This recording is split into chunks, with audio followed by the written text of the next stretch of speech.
শেষ লগ্নে পশ্চিমবঙ্গের আবহাওয়ায় বড় পরিবর্তনের ইঙ্গিত। আলিপুর আবহাওয়া দপ্তর জানাচ্ছে, বঙ্গোপসাগরে তৈরি হওয়া ঘূর্ণাবর্তের জেরে দক্ষিণবঙ্গ জুড়ে বজ্রবিদ্যুৎ সহ বৃষ্টির সম্ভাবনা রয়েছে। মঙ্গলবার কলকাতার আকাশ থাকবে মেঘলা, তাপমাত্রা 24 থেকে 31 ডিগ্রির মধ্যে। ভ্যাপসা গরম থাকলেও বিকেলের দিকে 30 থেকে 40 কিলোমিটার বেগে দমকা হাওয়া ও কালবৈশাখীর আশঙ্কা রয়েছে।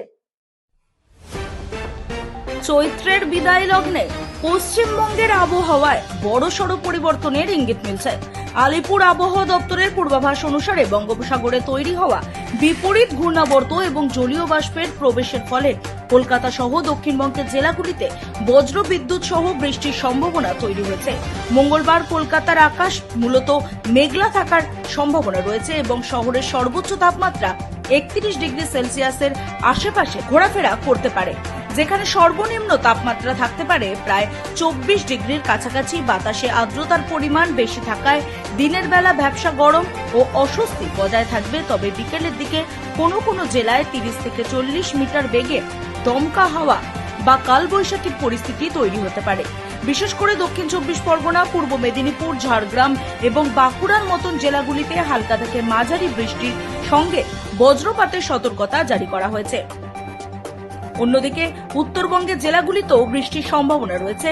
বিশেষ করে দার্জিলিং, কালিম্পং এবং জলপাইগুড়িতে চৈত্রের এই খামখেয়ালি আবহাওয়ায় কৃষকদের আগাম সতর্ক থাকতে বলা হয়েছে, যাতে শিলাবৃষ্টির কারণে ফসলের ক্ষতি না হয়। সামগ্রিকভাবে আগামী কয়েকদিন রাজ্যের বিভিন্ন প্রান্তে বিক্ষিপ্ত ঝড় বৃষ্টি এই দাপট জারি থাকবে এবং এর ফলে সাময়িকভাবে তাপমাত্রার পারদ কিছুটা নামতে পারে বলে মনে করছেন আবহাওয়াবিদরা। তবে বৃষ্টির রেশ কাটলে ফের গরমের তেজ বাড়তে শুরু করবে, যা এপ্রিলের শুরুতে আরও তীব্র হওয়ার সম্ভাবনা রয়েছে।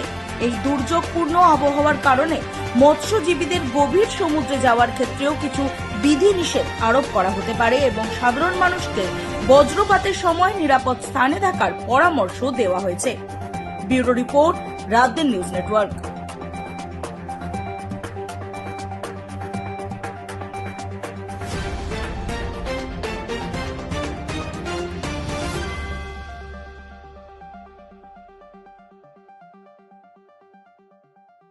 বসিরহাট